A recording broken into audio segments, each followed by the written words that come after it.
I'll go first. You've been talking a lot before that you knew the big hits were going to come.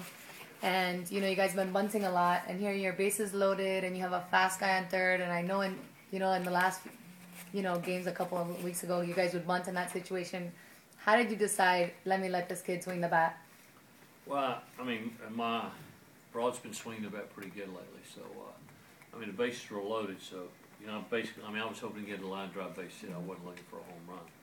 It's not a situation where we're looking for that at all. But when he got up and he hit it, you knew it had a chance. But I was thinking just get over his head. If he gets over his head, and you got 2 runs and you got a chance to win with our pitching.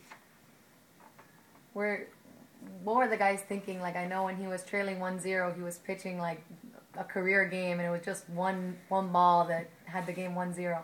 How much was the team struggling to make sure they get a run for him?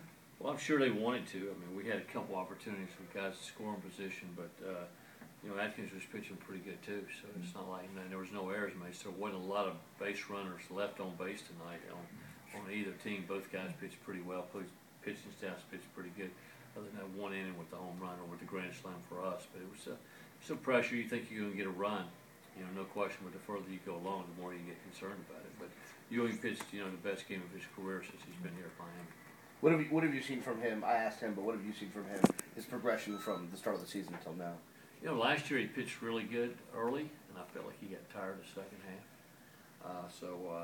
He didn't pitch as much this summer. He didn't pitch as much this fall, and just a conditioning program to try to get him ready, to get him stronger. He's throwing harder.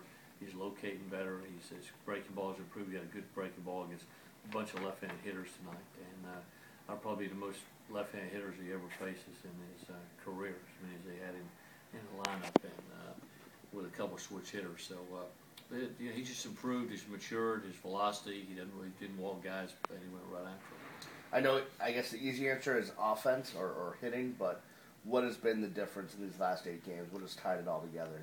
Pitching and defense, and a few timely hits. It's the name of the game, as they say. But bottom line is our starting pitching's been outstanding. Our bullpen's been really, really good.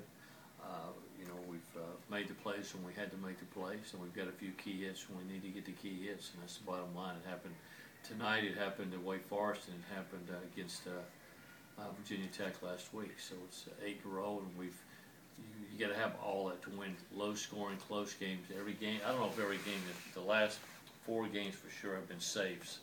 So they were all close games. Has there been a difference in their mindset, maybe off the field? Have you noticed more of a bounce of their step, or are they a pretty even-keeled bunch? They're no. They're a very young bunch of guys. You can tell they're a little bit more hyper in the clubhouse and in the dugout at pregame and everything. They got more of a bounce in their step, and they're not taking it, just step by step. They're excited. Coach, back after your last loss to Illinois State, you said this team has a long way to go before it becomes a good team. 8 wins later, are you there? Well, we still got to swing the bat better. We're hitting 247 as a team. So that's not high enough. We need that. Our on-base percentage is 355. It needs to be 400, and we need to hit 300 with aluminum bats. We got to get better still there. But the bottom line is also we got to get those key hits when we get guys on base, and that's the thing that's happened the last few games. I know you don't want to look ahead beyond tomorrow's game, but just this weekend, how important is it for you guys? Well, it's big. Georgia Tech was the only 2 teams in the conference that are undefeated right now. Georgia Tech's got an outstanding club, and we're going to see some great pitching again coming in here. So we're going to have to pitch well, play defense, and it's going to be low-scoring games. And I don't know how y'all feel about these 2-hour, 14-minute games. I didn't predict that was going to happen. They're quick games, and you're going to see some quick games this weekend, I predict. Coach, can you talk about Harold Martinez? And he's batting .500 since he switched over to first base. Can you talk about that transition? Well, I don't know. He's just got his confidence going now, and he feels better about everything. You can see he's happy. He's enjoying being over first base. He's relaxing. I think it took a little bit of the pressure off of him from having to throw at third base, and because he was struggling a little bit defensively, and he's played better at first. And Figures played outstanding at third base when he made that. So it's no question a key move that helped the entire team get going. But it's gotten Howard going. He's got some big hits for us. Do you think he's taking a focus off of, not saying he was, but trying to hit home runs because he's been hitting for average, as he said, but for singles and stuff like that? been in line drives, and in our ballpark, he was hitting some balls hard early, but he was hitting fly balls to right field hard. Ball does not carry in this ballpark to right field. So those routes, and that same ball maybe it hit to left field would have gone out of the ballpark. But bottom line, does not carry to right field in this park is a normal rule, and he's got to get on top when he hits the ball the other way, like all the hitters do. And I think now he feels good, and the pressure's off, and he's going to play good. I'll take it. You'll take the 2-hour, 14-minute game over the 4+ hour affairs we've had. I mean, I like this, and I like the low-scoring games and bunting and running. And in one game at Wake Forest, I know we did a sack bunt, a push bunt, a drag bunt, a hit and run, a straight steal, and a delayed steal, all in one game. Not anything else.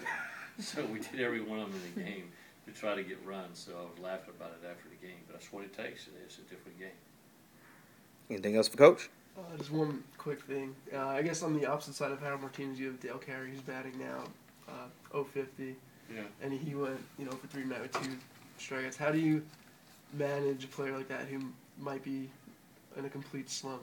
Well, I mean, he's a young guy. He's a guy, very, very successful player, a highly recruited player. Turned down a lot of money to come here. He's a talented player, and his confidence is a little bit of a factor right now. But Dale Carey's going to be a really good player, and he just got to get his at-bats in and get his time in and get that confidence going again, and he'll be a good player.